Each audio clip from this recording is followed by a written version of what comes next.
I can only say that whoever's operating this teleprompter is in big trouble.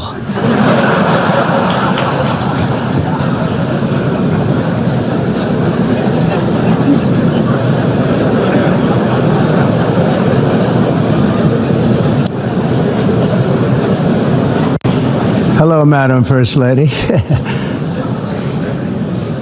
Thank you very much for being here.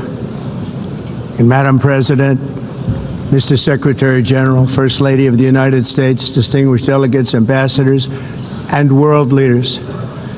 6 years have passed since I last stood in this grand hall and addressed a world that was prosperous and at peace in my first term.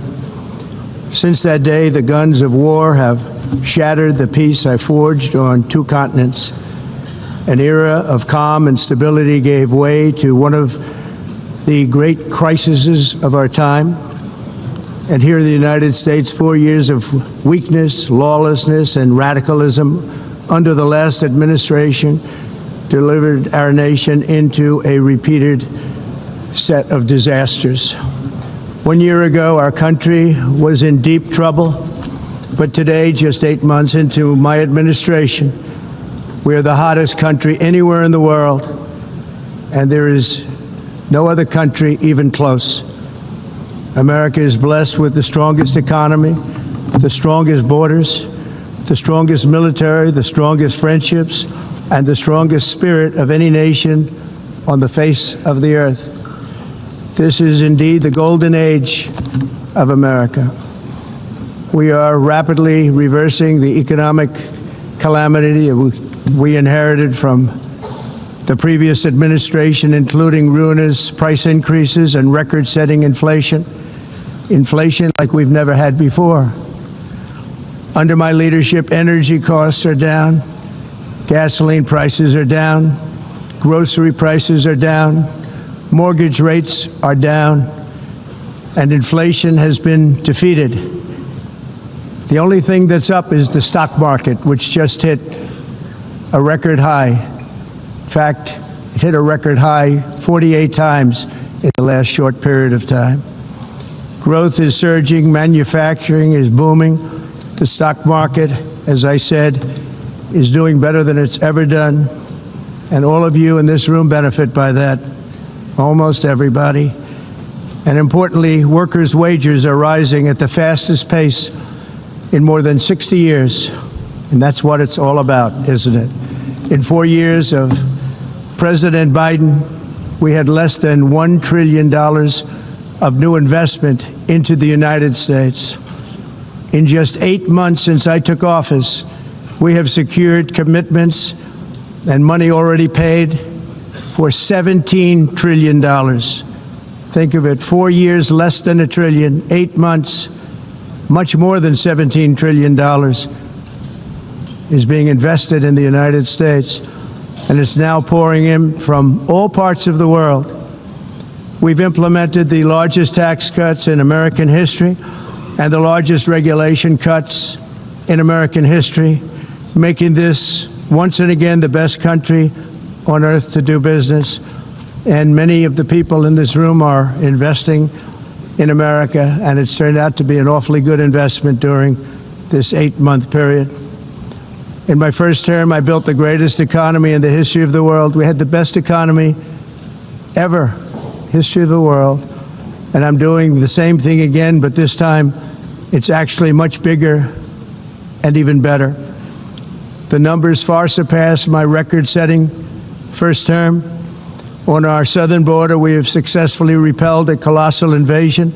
And for the last 4 months, and that's 4 months in a row, the number of illegal aliens admitted and entering our country has been 0. Hard to believe, because if you look back just a year ago, it was millions and millions of people pouring in from all over the world, from prisons, from mental institutions, drug dealers. All over the world they came. They just poured into our country with the ridiculous open border policy of the Biden administration. Our message is very simple. If you come illegally into the United States, you're going to jail or you're going back to where you came from, or perhaps even further than that. You know what that means. I want to thank the country of El Salvador for the successful and professional job they've done in receiving and jailing so many criminals that entered our country. And it was under the previous administration that the number became record-setting, and they're all being taken out. We have no choice. And other countries have no choice because other countries are in the exact same situation with immigration. It's destroying your country, and you have to do something about it. On the world stage, America is respected again like it has never been respected before. You think about 2 years ago, 3 years ago, 4 years ago, or 1 year ago, we were a laughingstock all over the world. At the NATO summit in June, virtually all NATO members formally committed to increase defense spending at my request from 2% to 5% of GDP, making our alliance far stronger and more powerful than it was ever before. In May, I traveled to the Middle East to visit my friends and rebuild our partnerships in the Gulf and those valued relationships with Saudi Arabia, Qatar, and the UAE and other countries are now, I believe, closer than ever before. My administration has negotiated one historic trade deal after another, including with the United Kingdom, the European Union, Japan, South Korea, Vietnam, Indonesia, the Philippines, Malaysia, and many, many others. Likewise, in a period of just 7 months, I have ended 7 unendable wars. They said they were unendable. You're never going to get them solved. Some were going for 31 years, 2 of them, 31, think of it, 31 years. One was 36 years. One was 28 years. I ended 7 wars. And in all cases, they were raging with countless thousands of people being killed. This includes Cambodia and Thailand, Kosovo and Serbia, the Congo and Rwanda, a vicious, violent war that was, Pakistan and India, Israel and Iran, Egypt and Ethiopia, and Armenia and Azerbaijan. It included all of them. No president or prime minister, and for that matter, no other country has ever done anything close to that. And I did it in just 7 months. It's never happened before. There's never been anything like that. I'm very honored to have done it. It's too bad that I had to do these things instead of the United Nations doing them. And sadly, in all cases, the United Nations did not even try to help in any of them. I ended 7 wars, dealt with the leaders of each and every one of these countries, and never even received a phone call from the United Nations offering to help in finalizing the deal. All I got from the United Nations was an escalator that on the way up stopped right in the middle. If the First Lady wasn't in great shape, she would have fallen, but she's in great shape. We're both in good shape. We both stood. And then a teleprompter that didn't work. These are the 2 things I got from the United Nations, a bad escalator and a bad teleprompter. Thank you very much. And by the way, it's working now. It just went on. Thank you. I think I should just do it the other way. It's easier. Thank you very much. I didn't think of it at the time because I was too busy working to save millions of lives. That is the saving and stopping of these wars. But later I realized that the United Nations wasn't there for us. They weren't there. I thought of it really after the fact, not during these negotiations, which were not easy. That being the case, what is the purpose of the United Nations? The UN has such tremendous potential. I've always said it. It has such tremendous, tremendous potential, but it's not even coming close to living up to that potential. For the most part, at least for now, all they seem to do is write a really strongly worded letter and then never follow that letter up. It's empty words, and empty words don't solve war. The only thing that solves war and wars is action. Now, after ending all of these wars and also earlier negotiating the Abraham Accords, which is a very big thing for which our country received no credit, never receives credit. Everyone says that I should get the Nobel Peace Prize for each one of these achievements. But for me, the real prize will be the sons and daughters who live to grow up with their mothers and fathers, because millions of people are no longer being killed in endless and unglorious wars. What I care about is not winning prizes, it's saving lives. We saved millions and millions of lives with the 7 wars. And we have others that we're working on, and you know that. Many years ago, a very successful real estate developer in New York, known as Donald J. Trump, I bid on the renovation and rebuilding of this very United Nations complex. I remember it so well. I said at the time that I would do it for $500 million, rebuilding everything. It would be beautiful. I used to talk about, I'm going to give you marble floors. They're going to give you terrazzo. I'm going to give you the best of everything. You're going to have mahogany walls. They're going to give you plastic. But they decided to go in another direction, which was much more expensive at the time, and which actually produced a far inferior product. And I realized that they did not know what they were doing when it came to construction, and that their building concepts were so wrong, and the product that they were proposing to build was so bad and so costly. It was going to cost them a fortune. And I said, and wait till you see the overruns. Well, I turned out to be right. They had massive cost overruns and spent between $2 and $4 billion on the building, and did not even get the marble floors that I promised them.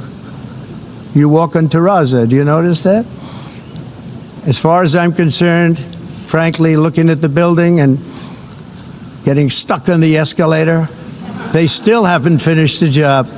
They still haven't finished. That was years ago. The project was so corrupt that Congress actually asked me to testify before them on the tremendous waste of money, because it turned out that they had no idea what it was, but they knew it was anywhere between $2 and $4 billion as opposed to $500 million with a guarantee. But they had no idea, and I said it cost much more than $5 billion. Unfortunately, many things in the United Nations are happening just like that, but on an even much bigger scale, much, much bigger. Very sad to see. Whether the UN can manage to play a productive role, I've come here today to offer the hand of American leadership and friendship to any nation in this assembly that is willing to join us in forging a safer, more prosperous world. And it's a world that we'll be much happier with. A dramatically better future is within our reach. But to get there, we must reject the failed approaches of the past and work together to confront some of the greatest threats in history. There is no more serious danger to our planet today than the most powerful and destructive weapons ever devised by man, of which the United States, as you know, has many. Just as I did in my first term, I've made containing these threats a top priority, starting with the nation of Iran. My position is very simple. The world's #1 sponsor of terror can never be allowed to possess the most dangerous weapon. That's why, shortly after taking office, I sent the so-called Supreme Leader a letter making a generous offer. I extended a pledge of full cooperation in exchange for a suspension of Iran's nuclear program. The regime's answer was to continue their constant threats to their neighbors and U.S. interests throughout the region, and some great countries that are right nearby. Today, many of Iran's former military commanders, in fact, I can say almost all of them, are no longer with us. They're dead. And 3 months ago, in Operation Midnight Hammer, 7 American B-2 bombers dropped the 30,000-pound each bombs. on Iran's key nuclear facility, totally obliterating everything. No other country on earth could have done what we did. No other country has the equipment to do what we did. We have the greatest weapons on earth. We hate to use them. But we did something that for 22 years people wanted to do. With Iran's nuclear enrichment capacity demolished, I immediately brokered an end to the 12-day war, as it's called, between Israel and Iran, with both sides agreeing to fight no longer. As everyone knows, I have also been deeply engaged in seeking a ceasefire in Gaza. Have to get that done. Have to get it done. Unfortunately, Hamas has repeatedly rejected reasonable offers to make peace. We can't forget October 7th, can we? Now, as if to encourage continued conflict, some of this body is seeking to unilaterally recognize a Palestinian state. The rewards would be too great for Hamas terrorists for their atrocities. This would be a reward for these horrible atrocities, including October 7th, even while they refuse to release the hostages or accept a ceasefire. Instead of giving to Hamas and giving so much, because they've taken so much, they have taken so much. This could have been solved so long ago. But instead of giving in to Hamas's ransom demands, those who want peace should be united with one message: release the hostages now. Just release the hostages now.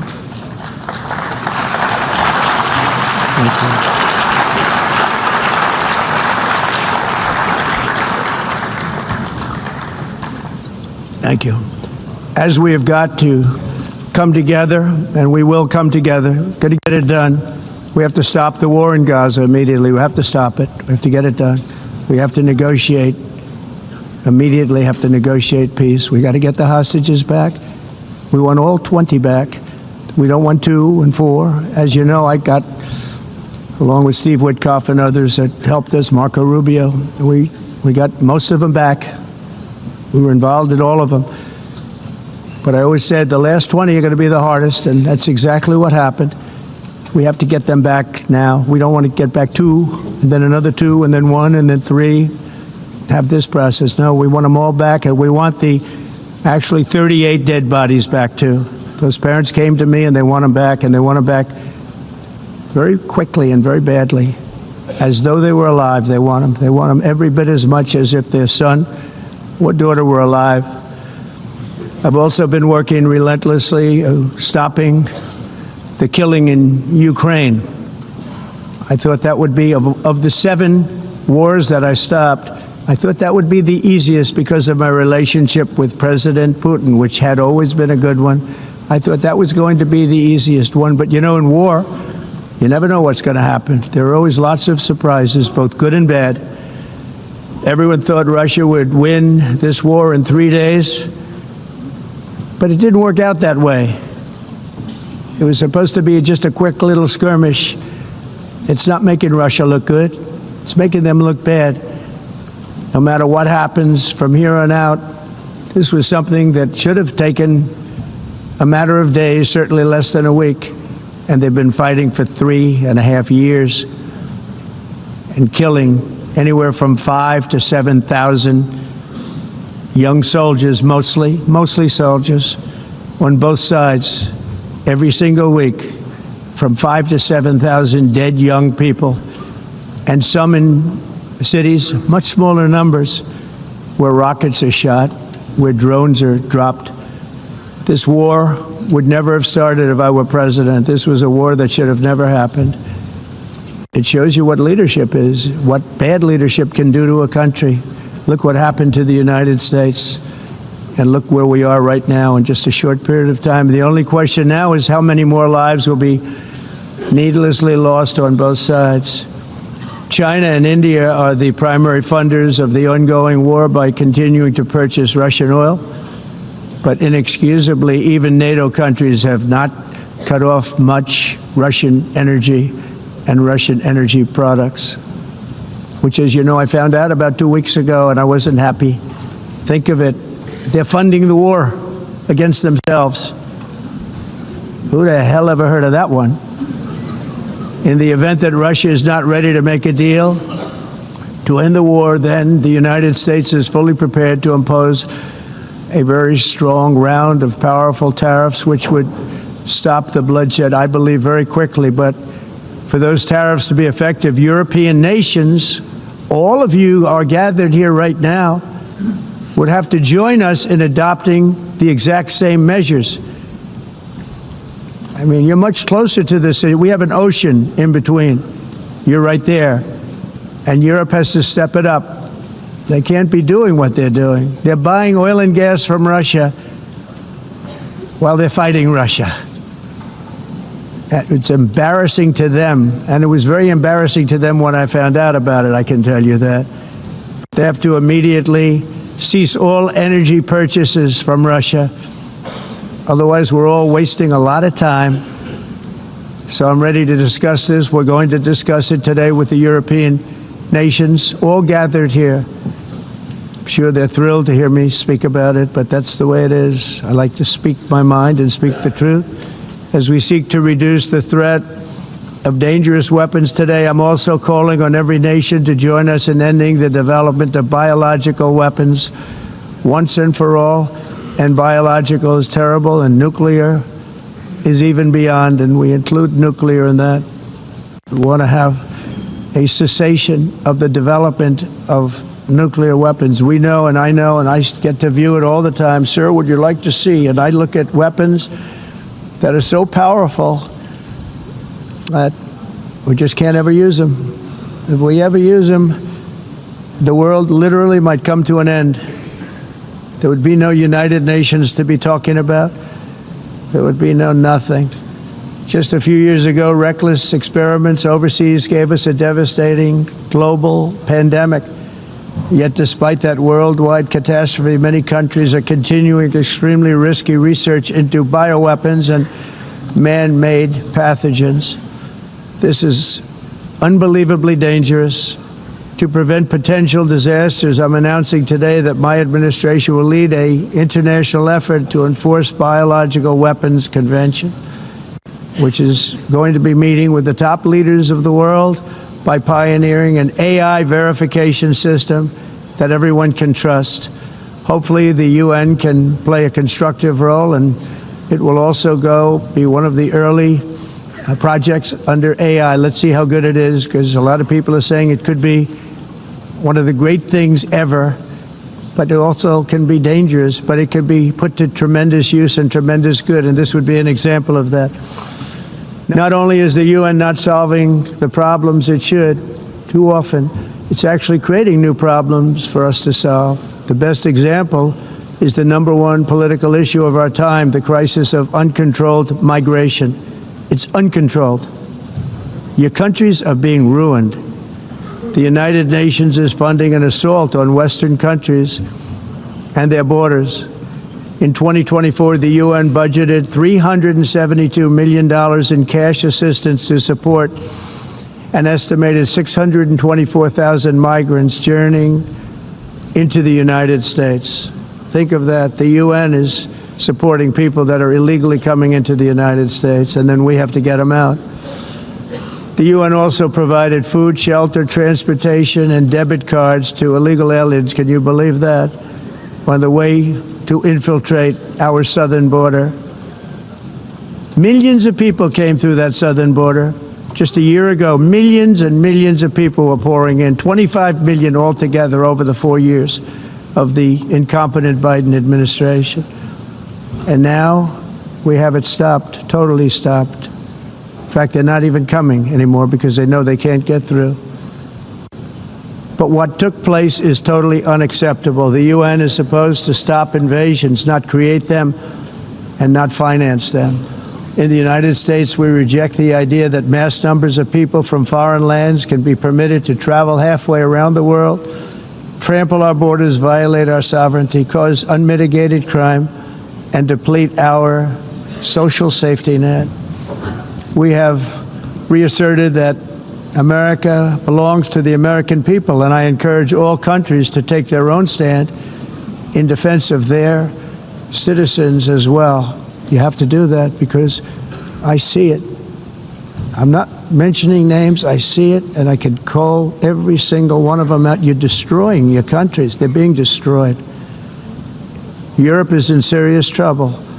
They've been invaded by a force of illegal aliens like nobody's ever seen before. Illegal aliens are pouring into Europe. Nobody is ever, and nobody's doing anything to change it, to get them out. It's not sustainable. And because they choose to be politically correct, they're doing just absolutely nothing about it.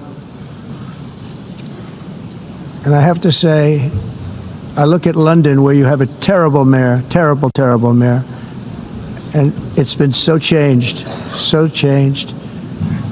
Now they want to go to Sharia law, but you're in a different country. You can't do that.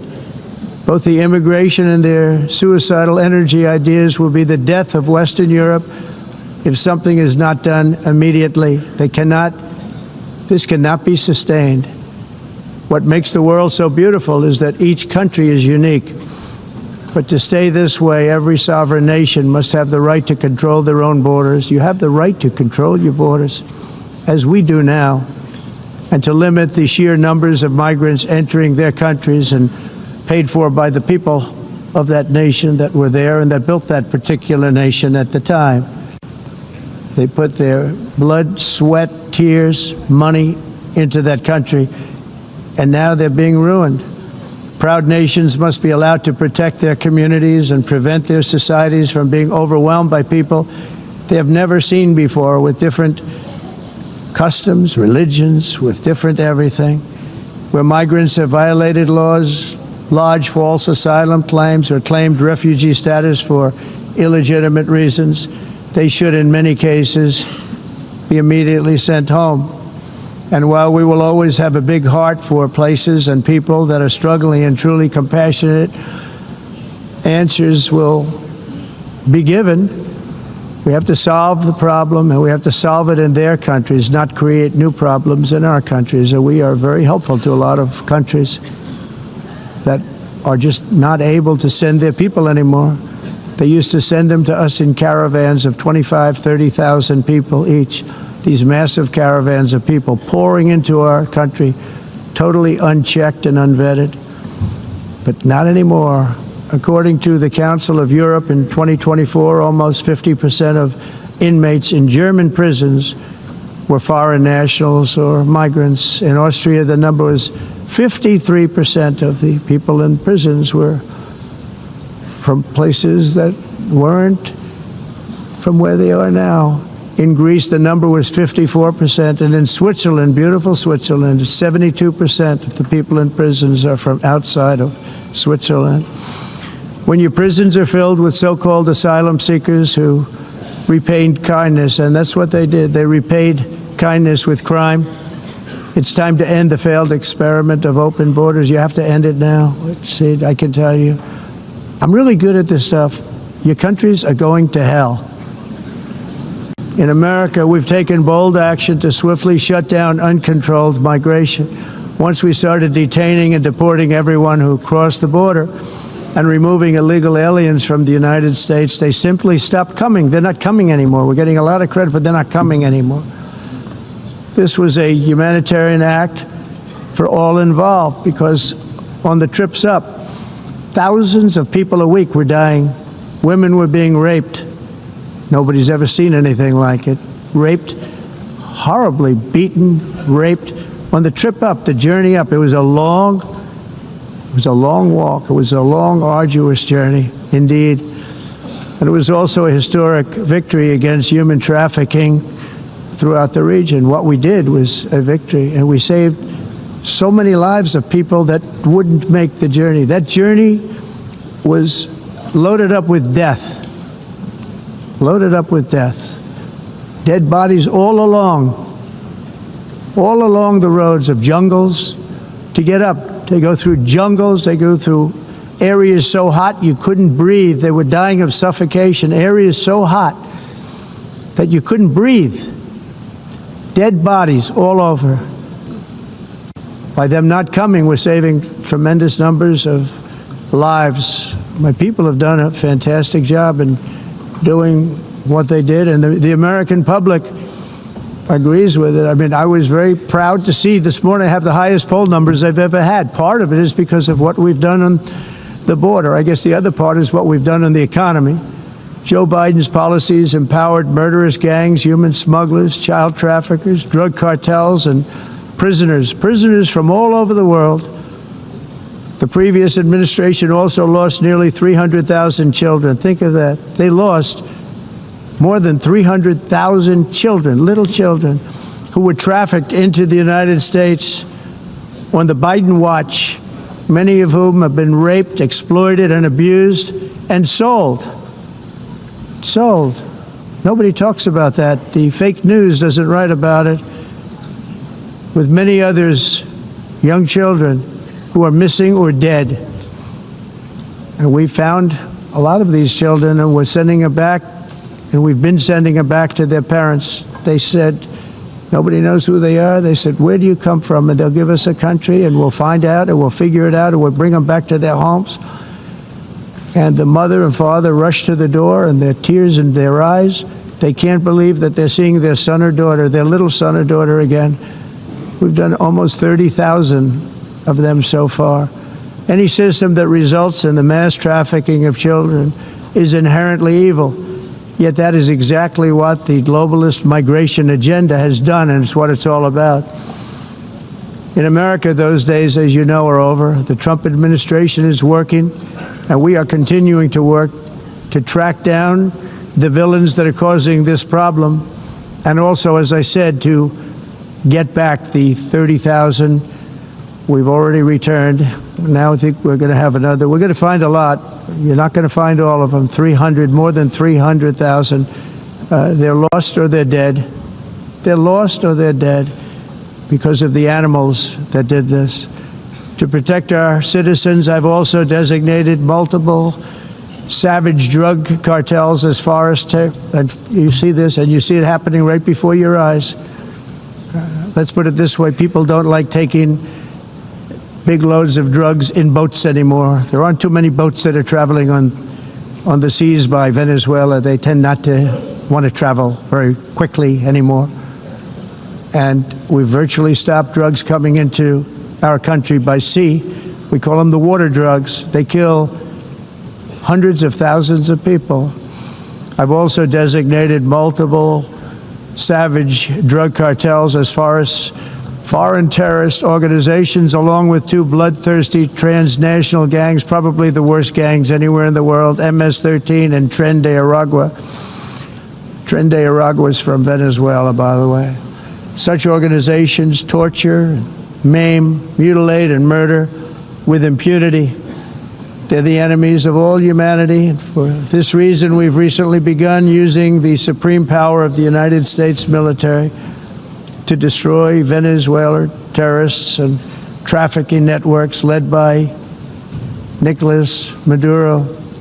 To every terrorist thug smuggling poisonous drugs into the United States of America, please be warned that we will blow you out of existence. That's what we're doing. We have no choice. Can't let it happen. They're destroying. I believe we lost 300,000 people last year to drugs, 300,000. Fentanyl and other drugs.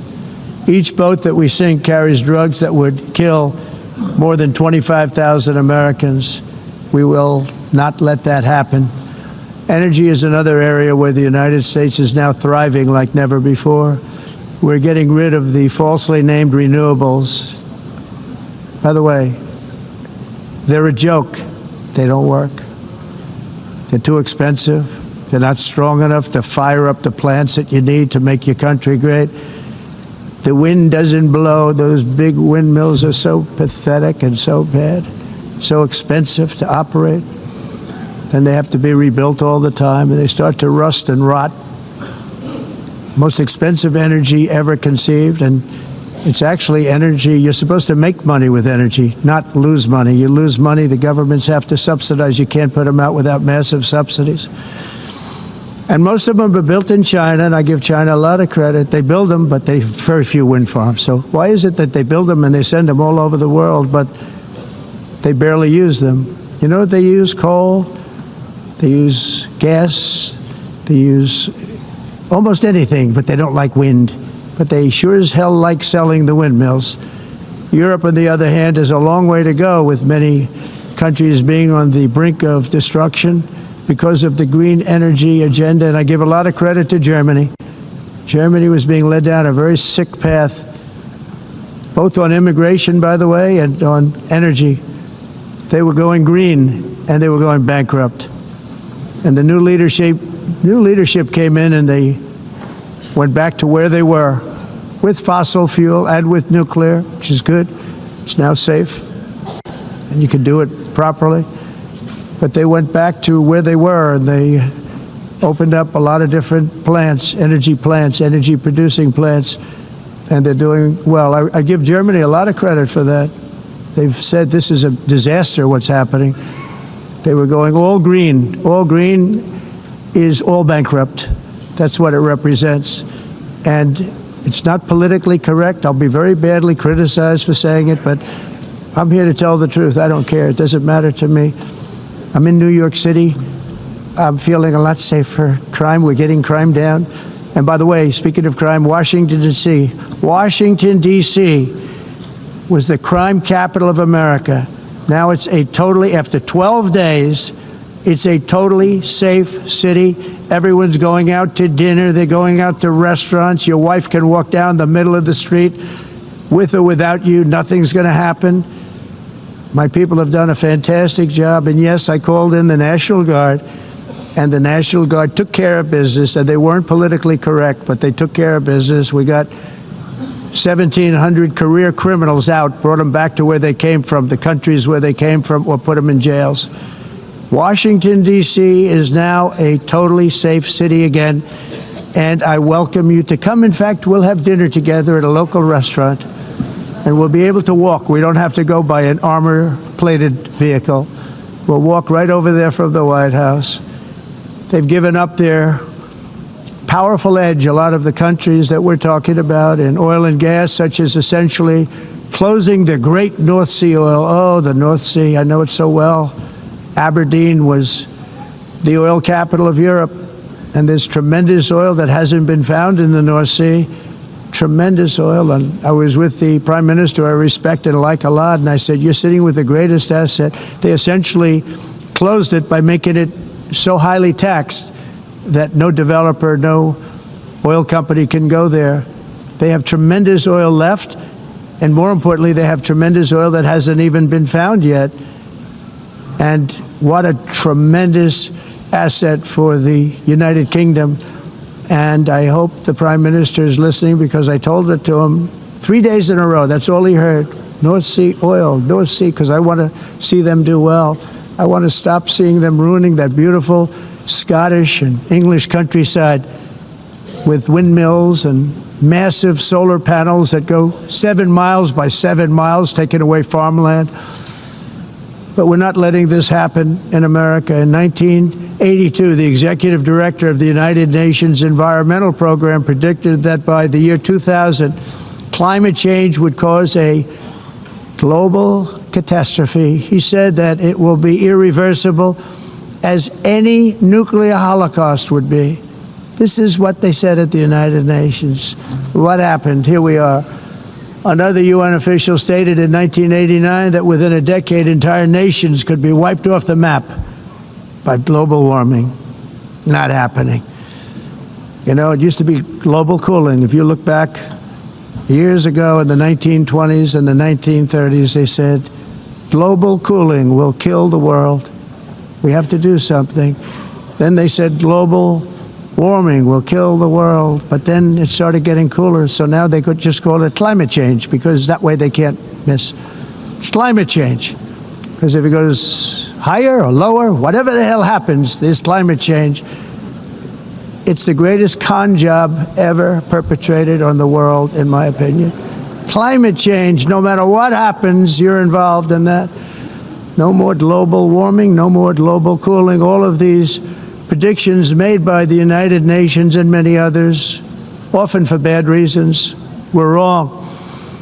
They were made by stupid people that have cost their countries fortunes and given those same countries no chance for success. If you don't get away from this green scam, your country is going to fail.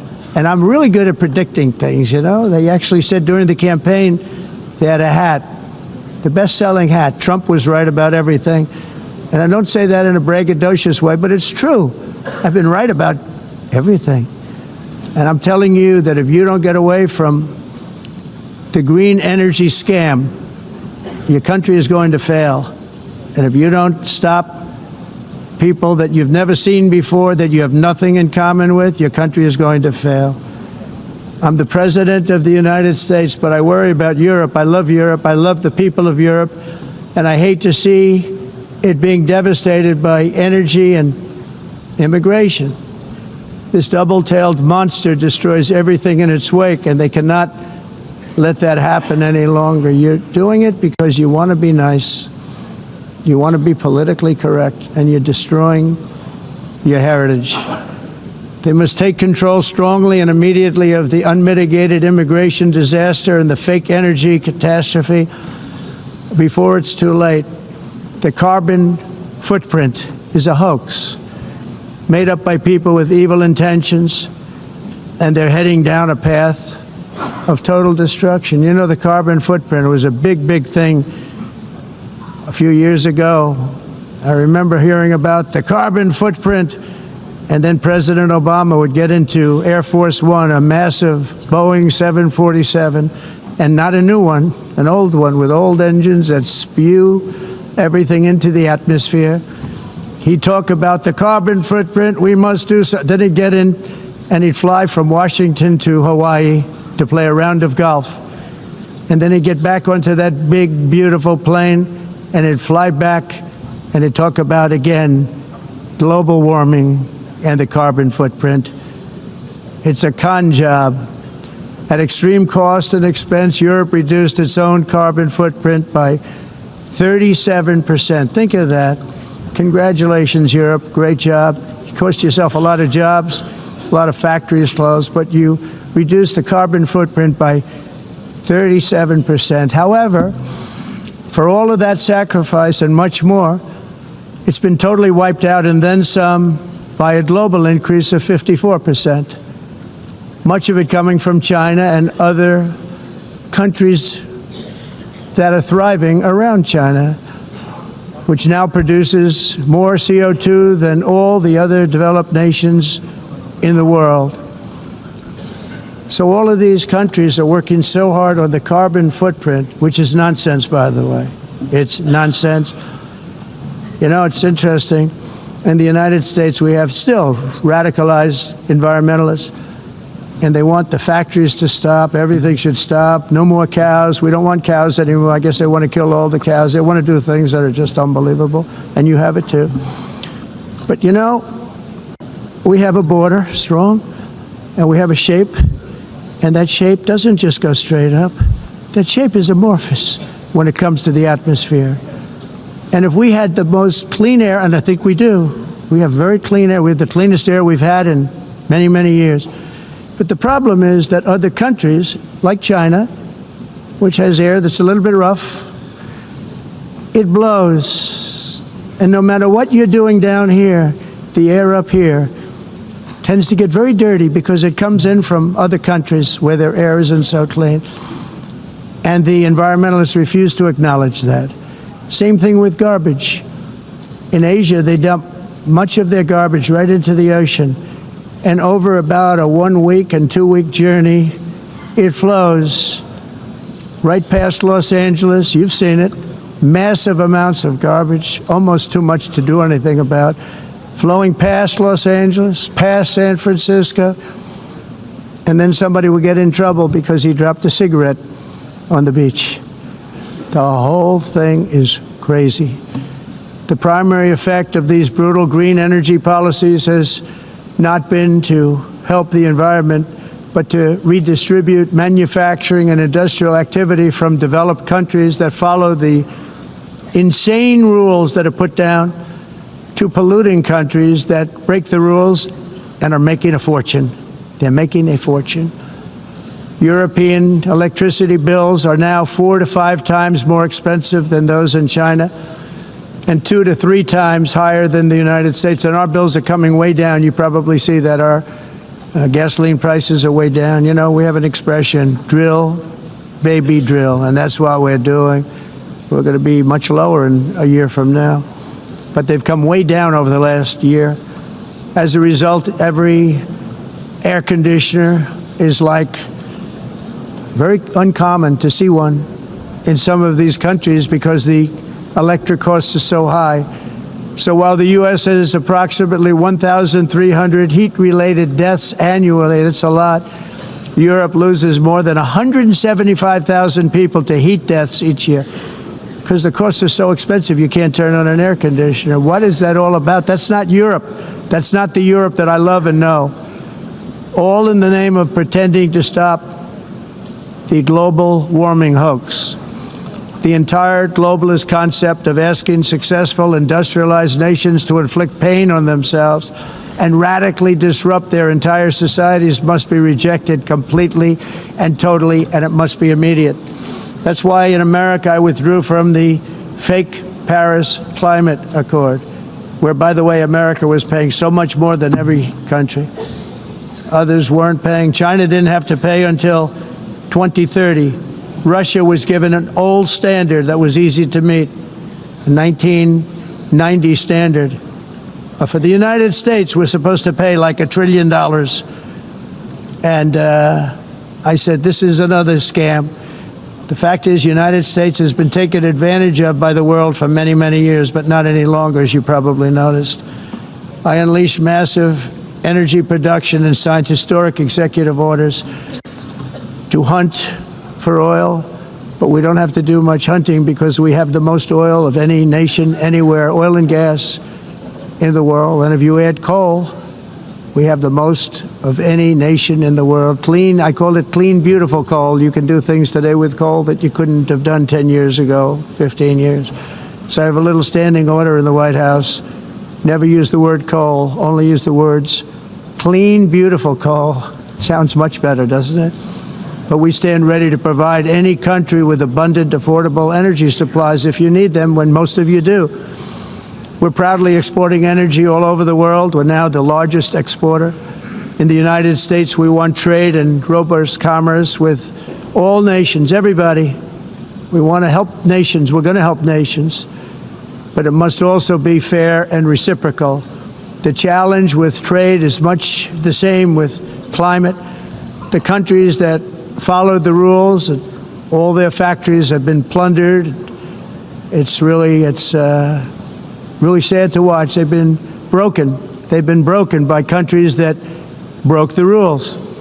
That's why the United States is now applying tariffs to other countries, and much as these tariffs were for many years applied to us, uncontrollably applied to us. We've used tariffs as a defense mechanism under the Trump administration, including my first term, where hundreds of billions of dollars in tariffs were taken in. And by the way, we had the lowest inflation, and now we have very low inflation. The only thing different is that we have hundreds of billions of dollars flowing into our country. But this is how we will ensure that the system works for everyone and is sustainable into the future.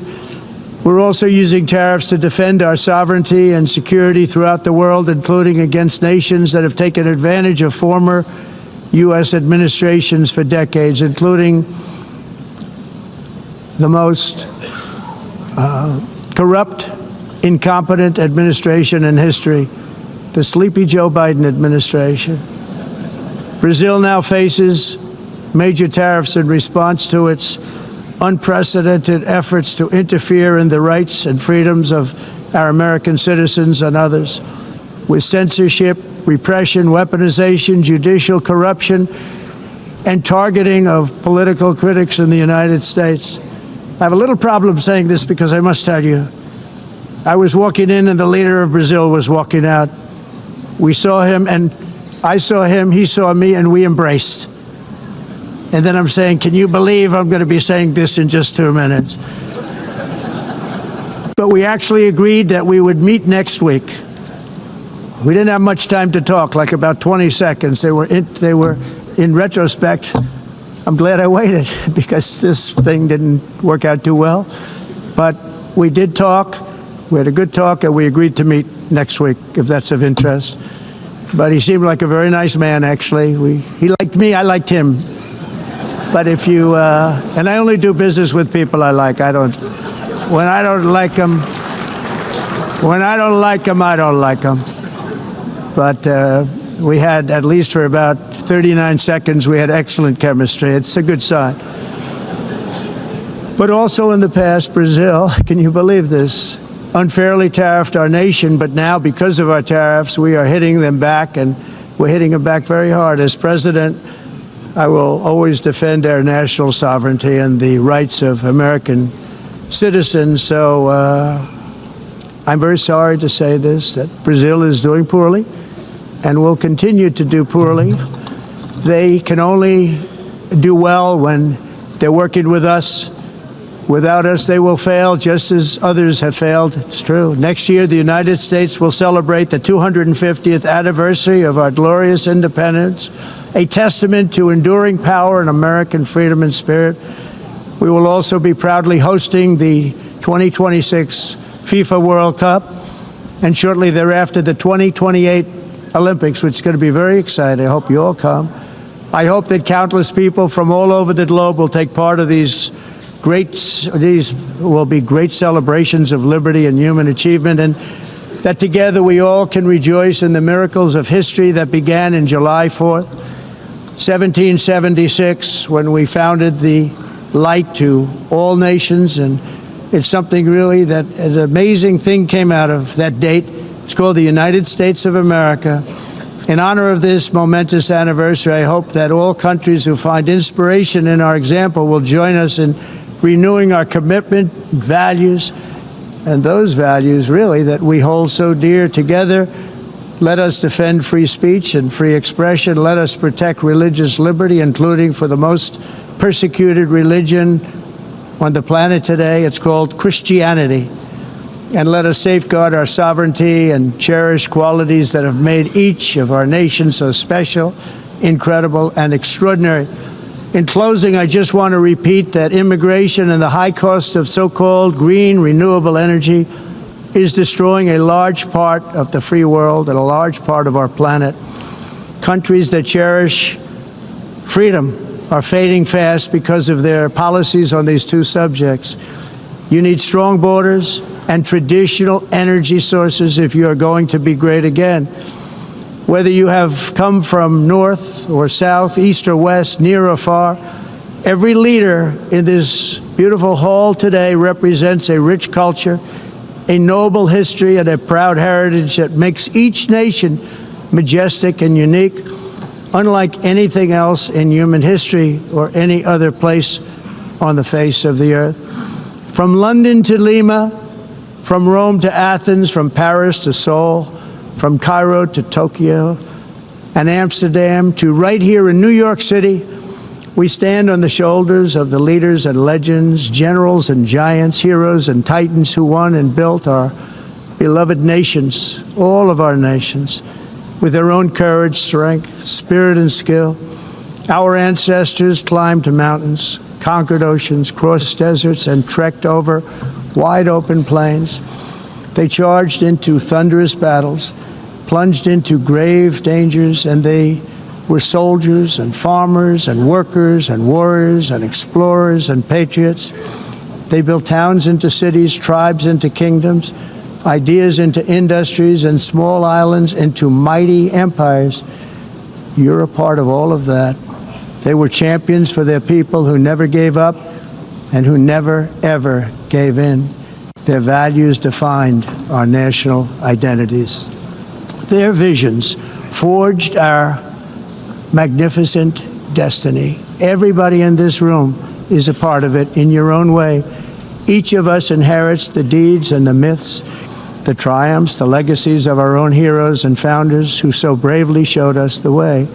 Our ancestors gave everything for homelands that they defended with pride, with sweat, with blood, with life, and with death.